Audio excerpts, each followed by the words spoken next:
Yeah, probably 3 of them. Sometimes David in church.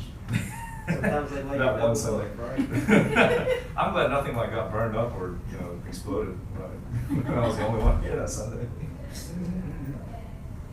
Hello. There he is. Party. Hey, it's cold out there. Just getting started, man. Yeah, it's Okay. crazy. We are going to look at Micah today. He's in the middle class. We had to follow him.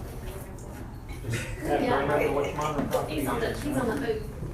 He's not stationary, he was on the phone. Well, did you shut her down last night? Oh, I bet. I had to kick him out of the house. That's funny.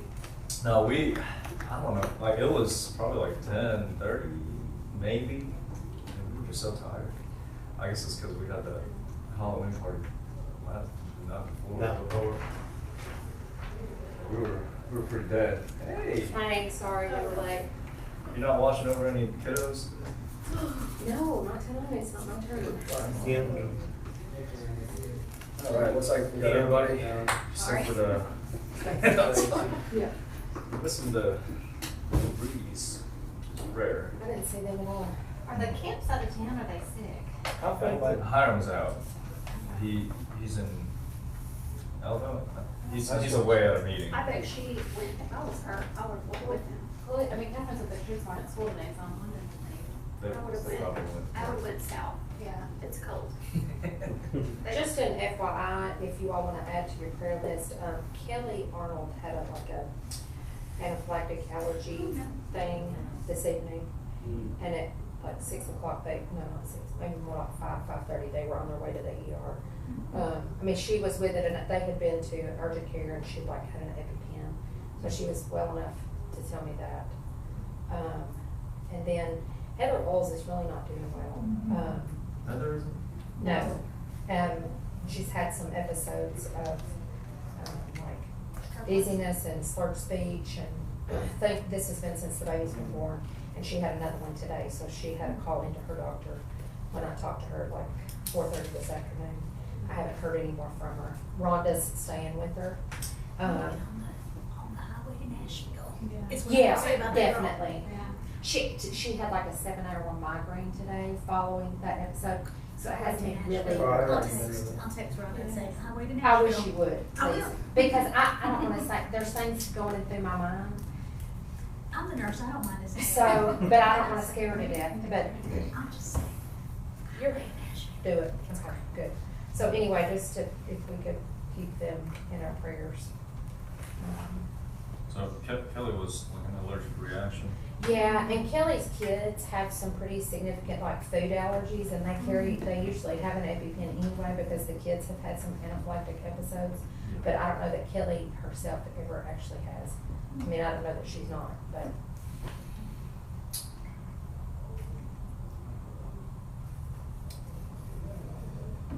Okay. Remember them in prayer. Let's dive into Micah. It's like one of those medium length books.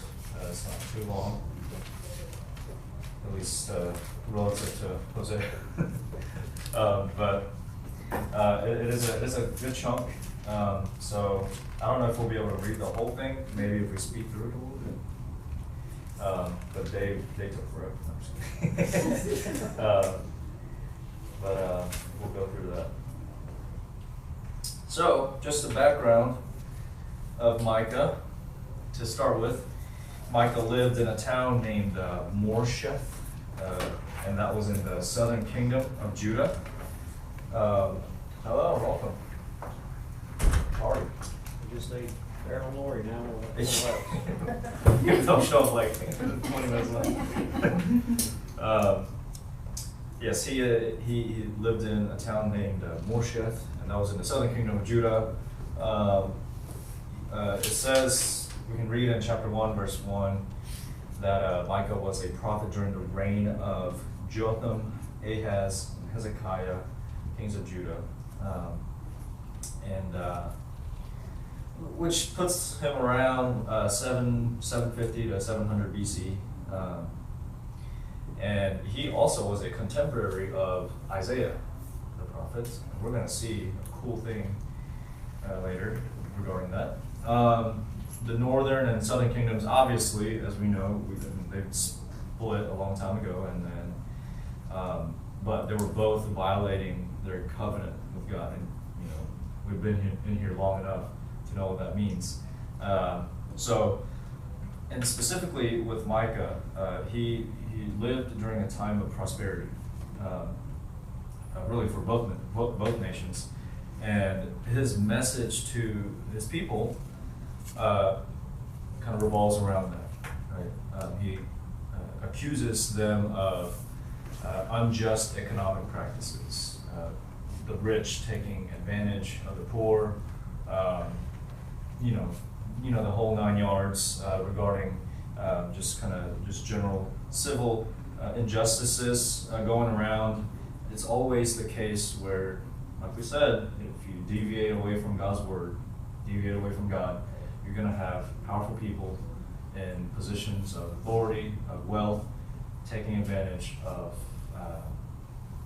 vulnerable demographics like women, children. Obviously, back then, women especially were more vulnerable than they are now, relatively speaking, and also sojourners, as we read of in the Bible, more or less talking about people like immigrants, right? So Micah is going to criticize all of that, and the unique thing about Micah is that he structures his message in a way where it's divided into 3 major sections, right? And he will accuse them and then provide something hopeful. Accuse them, something hopeful. There's a big chunk where he kind of expounds upon the hopeful message of section 2, but he goes back to it in the 3rd section. He accuses them again and then provides something hopeful. So we got that three section deal going on in Micah. But other than that, really, Micah is a pretty typical book in terms of, a prophet or a man of God prophesying and accusing the people of their wrongdoings on behalf of God. So, obviously, we're going to see some, typical prophecy about Day of the Lord kind of stuff. He's going to talk about Assyrian invasion of the northern kingdom and the Babylonian invasion that comes right after that basically takes out everybody, including the southern kingdom, right? And then he's going to talk about in the hopeful sections, or portions of those sections, a lot of messianic prophecies and this message about New Jerusalem. And obviously that can be pointed to both the rebuilding, right, after during the reign of the Persian Empire, King Darius. Obviously the Israelites are allowed to return to their land and they rebuild, reconstruct, right? But it can also be pointed to a further future, which I would say, we're living in right now, right? This concept of New Jerusalem that is established by the Messianic king from the lineage of David, aka Jesus Christ. So the northern kingdom does fall during Micah's lifetime in 722 BC. And Judah almost falls during that Assyrian invasion in 701 BC. You can look at 2 Kings chapter 18 through 20 for that. And again, the book of Micah is pretty typical in terms of style. Micah has a lot of iconic and very clear prophecies. Right? So we're going to see that. And a lot of them are messianic in nature. For example, Micah chapter 5, verse 2. So it contains some alarming warnings, some major criticisms, accusations of the nation's leaders and its people. But as we have seen with the prophetic books, there's that aspect of hope at the end. Right? God always provides hope. And talking about peace among nations, establishing that kind of stuff. God's going to talk through Micah to his people about all of that. So some key verses, if you want to note them. I have three big passages. The second one is the biggest one. First one is Micah chapter 4, verse 3. It says, "He shall judge between many peoples and shall decide for strong nations far away, and they shall beat their swords into plowshares and their spears into pruning hooks. Nation shall not lift up sword against nation, neither shall they learn war anymore." Does that little section sound familiar to you about beating swords into plowshares? Isaiah, and we saw a alternate version of that in Joel, right? In Joel chapter 3, verse 10 through 12, Joel actually plays on that a little bit and kind of twists it into another kind of tone where he says, you're going to beat your plowshares into swords, right? And you're going to go into war. So it's cool to see that the same phraseology, same words are being used. Especially between Micah and Isaiah, you can really tell that they were contemporaries, right? Just based off of that too.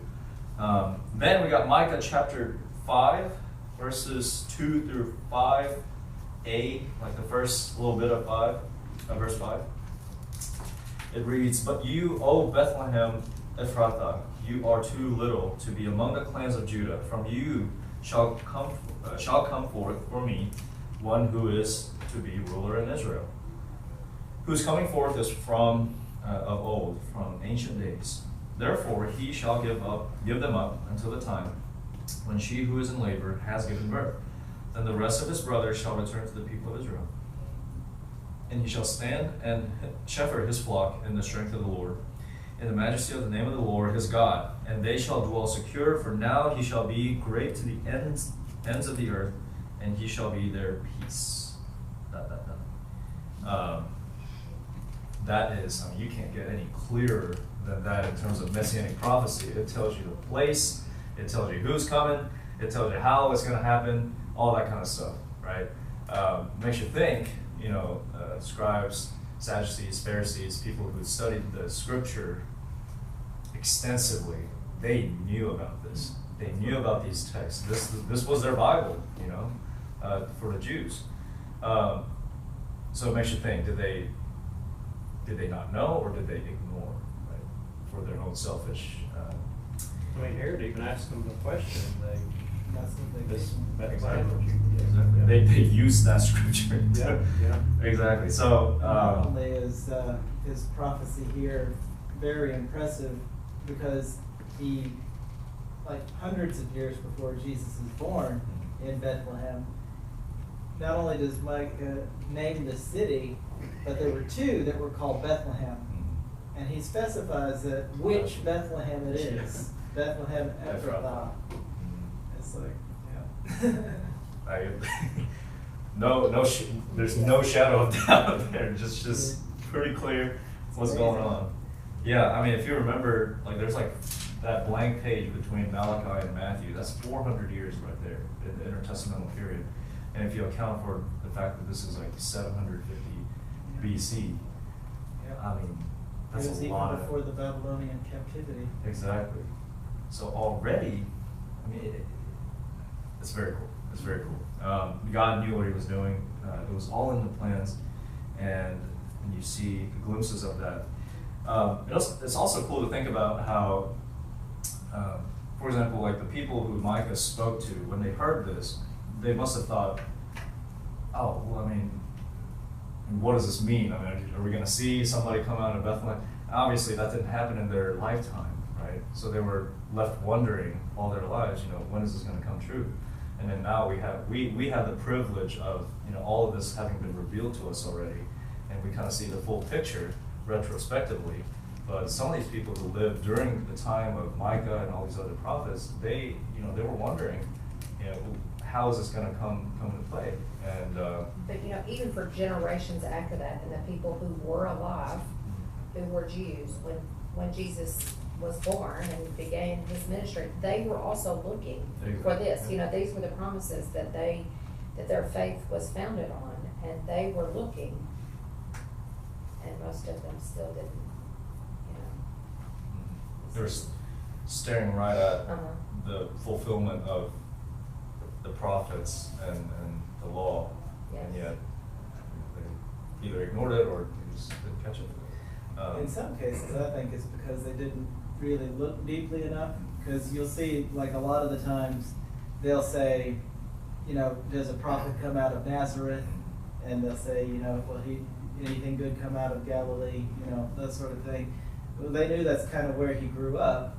They never even bothered to ask him where he was born. They didn't seem to know or particularly care. Right.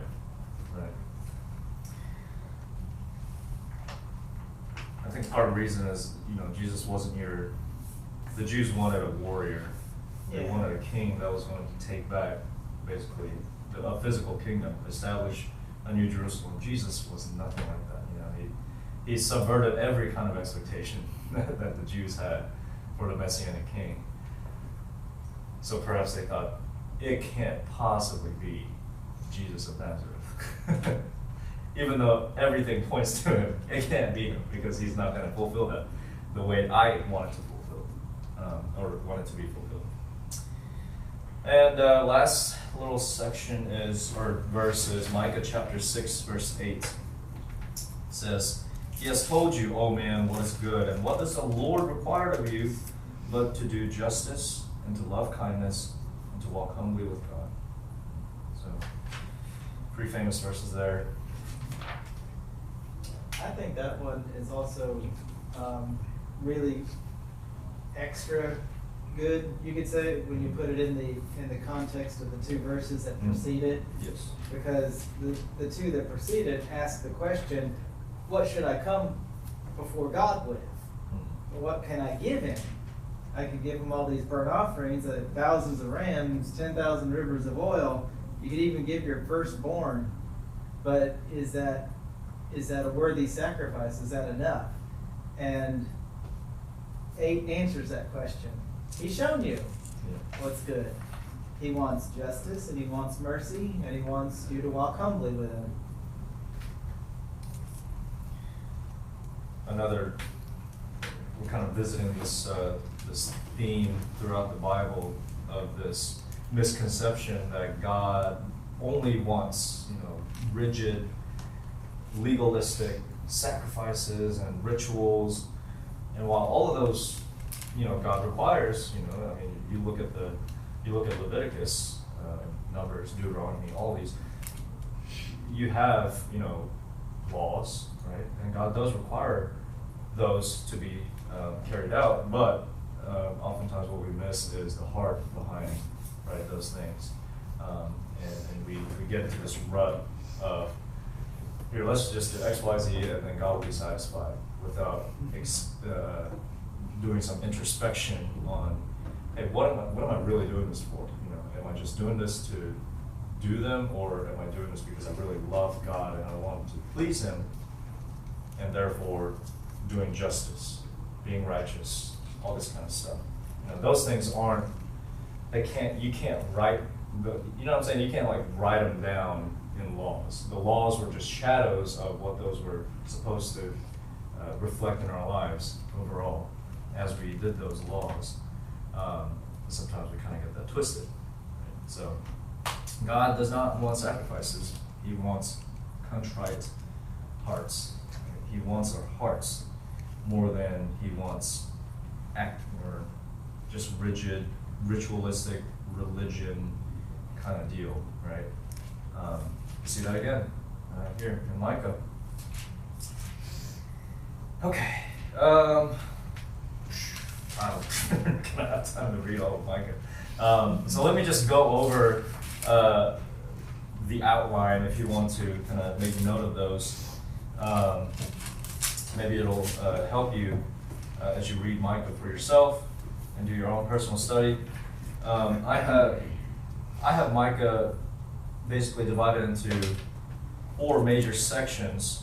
3 of them really are the main sections. There's one section in the middle that's kind of like Micah expounds upon this smaller, hopeful section and, you know, blows it up into a big section just for hope.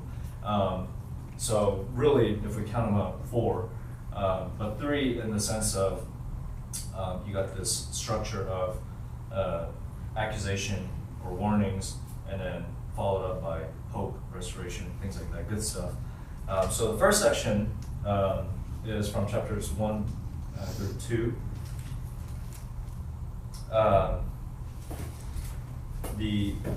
This first section begins with accusations and warnings.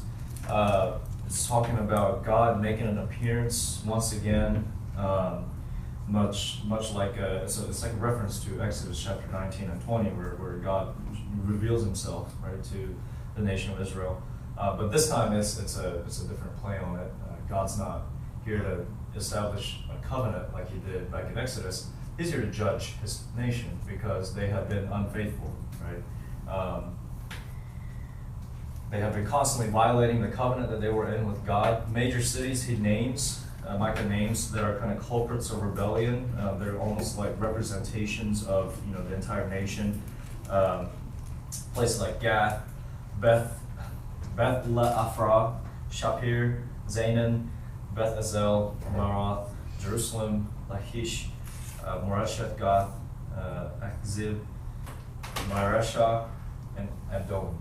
Right? These are the cities that He names, and they're sinful, right? And including Jerusalem, which is supposed to be the hub of, where the temple is and the hub of the faith of the Israelites, right? And really, what Micah kind of zeroes in on are the leaders and the prophets. Leaders, you could say, that could be political or government kind of leaders, and definitely prophets. So it's kind of like it's almost like the secular side of things and the religious side of things. Those leaders, the leaders gain wealth through theft and greed, right? This reminds us of the story of Naboth's vineyard in 1 Kings chapter 21. Things like that would have been very commonplace, and that's what Micah is criticizing, where people with power, people with money, in order to gain more of that, they exploit those with less or those with none, right? And that was rampant. Again, you deviate from God, you're going to see those symptoms pop up. And not only on the secular side, that's on the secular side, the economic and the civil, the legal kind of stuff. On the other side, with religion, with faith, you have prophets selling protection from God, right? Prophesying falsely in the name of God in order to gain favor from these kinds of powerful people for a good price, right? So kind of like scratching their itching ears, telling them what they want to hear, telling them prophecies, quote unquote prophecies from God that favors them for a price, right? This kind of stuff was happening. You remember when we talked about Jonah, how we mentioned that Jonah appeared another time in the Bible in 2 Kings chapter 14, and he was prophesying for the king falsely, right? So and Amos was the kind of like the opposite of Jonah, right? Jonah prophesied falsely, and he was a questionable character, but Amos was basically the prophet that actually prophesied for God and criticized the king for his sinful doings. So that kind of stuff was happening all around. And these kinds of violations will cause God to withdraw His protection over Israel. And that's what Micah is warning them, right? When God withdraws His protection from protection of Israel, guess what happens? Things like the Assyrian invasion, the Babylonian exile, things like that happen, right? And Micah is warning them. So in section 1b, right, following those warnings and accusations, you have some message of hope and restoration. That starts at chapter 2, verse 12, and going through verses 12 and 13. That little bitty section, and it's a hopeful image. It's a very very hopeful and encouraging message of this image of God shepherding a remnant, right? A small number of His people left over that are still for Him and are not violating the covenant that they have with God. So we get that little section. And then we move on to the second major chunk. And it goes into the injustice of Israel's leaders again. And this is chapters 3 to 4.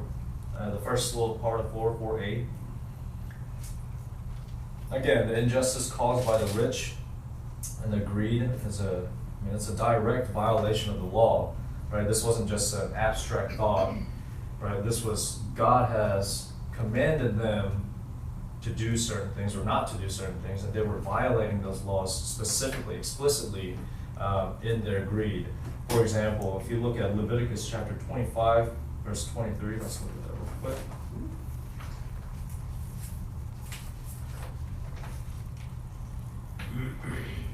Can somebody read that, please? 25, 23.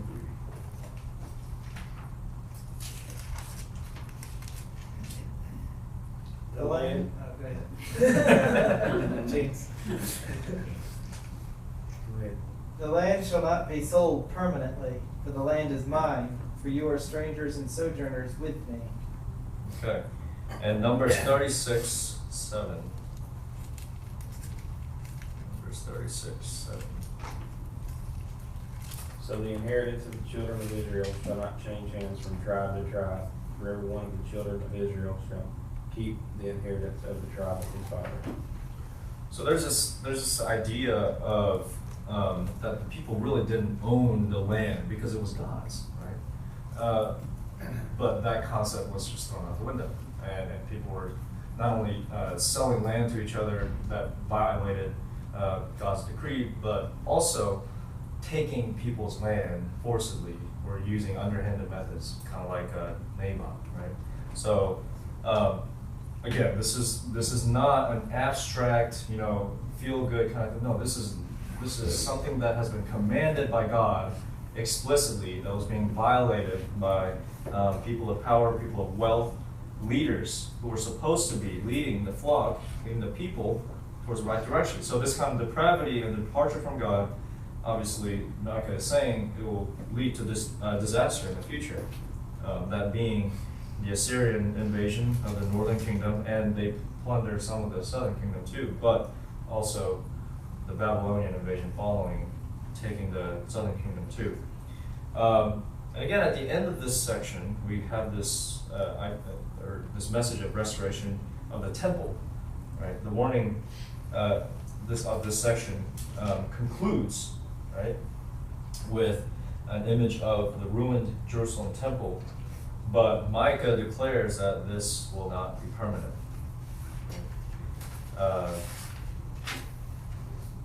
So it's in God's plan to restore a new Jerusalem and fill it with the remnant. Again, you see this idea of the remnant of his people in chapter 4, verses 1 through 7. Let me read that real quick. It shall come to pass in the latter days that the mountain of the house of the Lord shall be established as the highest of the mountains, and it shall be lifted up above the hills, and people shall flow to it. And many nations shall come and say, Come, let us go to the mountain of the Lord, the house of the God of Jacob, that he may teach us his ways, and that we may walk in his paths. For out of Zion shall go forth the law, and the word of the law, or word of the Lord from Jerusalem. He shall judge between many peoples and decide for strong nations far away, and they shall beat their swords into plowshares, and their spears into pruning hooks. Nation shall not lift up sword against nation, neither shall they learn war anymore. So, and then we get this another. If you listen or watched Hamilton, this is a quote. But they shall sit every man under his mind and under his victory, and no one shall make them afraid. For the mouth of the Lord of hosts has spoken. I think, was it George Washington that quoted that? But anyway, so you get this hopeful message of the future where there is no war, there is no nation versus nation, where every one of this humankind, right, is united under God, right, in this new kingdom that God establishes. Now, the New Jerusalem, obviously, you get the reconstruction, the rebuilding of the temple, and all that kind of stuff. But war didn't stop, right? I mean, we still have war, we still have conflicts, we still have nations going against each other, and that kind of stuff. So partially, yes, it's prophesying about the reconstruction of the temple, rebuilding of the nation of Israel, but also it's looking forward farther into the future where we haven't seen yet, where God judges and brings about the day of the Lord, where everyone, the remnants from all different nations are joined in this new Jerusalem, aka Kingdom of Heaven, right? And in a way, we're seeing a portion of that in the church. It's like a shadow of something to come. So the rest of chapter 4 and chapter 5 is that chunk of this big expounding of this future hope of all nations kind of deal. You can treat that as a different section. I just treat that as the second section, but kind of like an extended portion of that. In chapter 4, verses 8 through 13, you're going to see this. You're going to see it play out like in order. You have the Assyrian invasion, and then Babylonian exile, and then restoration. Now, this was well before that. All of that happened, and guess what? It does happen like that. You know, the Assyrians invade the northern kingdom, right? And then we get the Babylonians, who are even more destructive, even more fierce, and they come and take the southern kingdom of Judah into exile. And then after their empire runs out, and we have the Persian Empire, King Darius allows the Israelites to return to their land, and there is restoration. And in the New Jerusalem we read of in chapter 5, verses 1 through 6, we're going to get this new messianic king from the Davidic line, right? And that is obviously a messianic prophecy there. And God and his people are now newly established and will be a blessing to all the nations, like God promised Abraham, right? As God promised his people in the past. And there will be judgment and a removal of all evil from his world. And that's in chapter 5, verses 7 through 14. Right? So a lot of messianic material there, a lot of future, like distant future stuff there.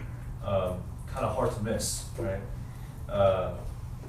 So that section is very unique because of that. And then we move on to the third section, the last section, touching back on accusations and warnings, chapters 6 and 7.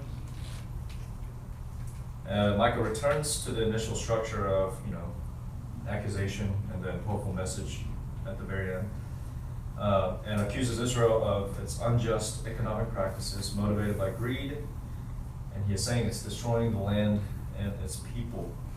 In chapter 6, verse 8, it says, "He has told you, O man, what is good and what the Lord requires of you."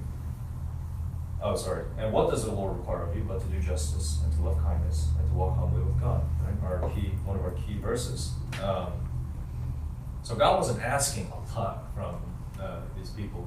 Yes, there were aspects of law and things like that, but at the bottom line was, hey, I want you to be decent people, right? I want you to represent me in a way where you don't exploit your neighbors, or you don't, take advantage of the poor, of the vulnerable, or you don't act this way in a depraved way for your own selfishness, for your own greed, right? God just wanted that, and people were failing. Right? So again, we get this idea of when you deviate away from God, you start seeing injustice, not just in religion, but in everything, in all of society. You start to see injustice, moral and ethical depravity. So Micah touches on that. And the last little bit of the third section, Micah personifies Israel as a person. In chapter 7, verses 8 through 20, you can see that. And this person is suffering and is very defeated, right? If you look at the language there. So the question is, why would God help such a person? Why would God help the nation that this person represents? Right? And Micah offers two reasons. At the very end of the book, he offers two reasons for us to have hope in God, even though we are sinful, even though we deviate from God constantly and we need his forgiveness. Because of two things, Micah suggests that we are able to have hope in God. One is God's character. We're going to read in chapter 7, verse 18 and 19. Who is a God like you, pardoning iniquity and passing over transgression for the remnant of his inheritance? He does not retain his anger forever, because he delights in steadfast love. He will again have compassion on us. He will tread our iniquities underfoot. He will cast all our sins into the depths of the sea. Right? God is a forgiving God, and he is a steadfast. He has an everlasting, eternal, steadfast love for his people. As long as we are returning to him, as long as we are constantly pointing our direction at him, God will be there to forgive us. Now, when the final day of judgment comes, that's the end of the line. But between now and then, we have time. We have a chance. You can read all throughout the Old Testament. People needed a lot of chances, a lot of second chances, and God gave them all. So God's character is one. And the last verse, you will show faithfulness to Jacob and steadfast love to Abraham, as you have sworn to our fathers from the days of old. So God's promises, right? And this is kind of an offshoot of God's character, is that what he promises, what he says he'll do, he's not going to break that, right? So in those two things, two attributes of God, we can really have hope in our Father. That as long as we strive to do our best to be in a line with him, right, we're going to have that second chance, and he's going to love us and forgive us. So that's the book of Micah. Hopefully it'll encourage you. I strongly encourage you to read it for yourself. Obviously we couldn't read everything, but it's a really good book. There's a lot of great messianic prophecies. It's cool to see the connections there. So I think it'll be a great book for personal study. Thank you very much. Thank you.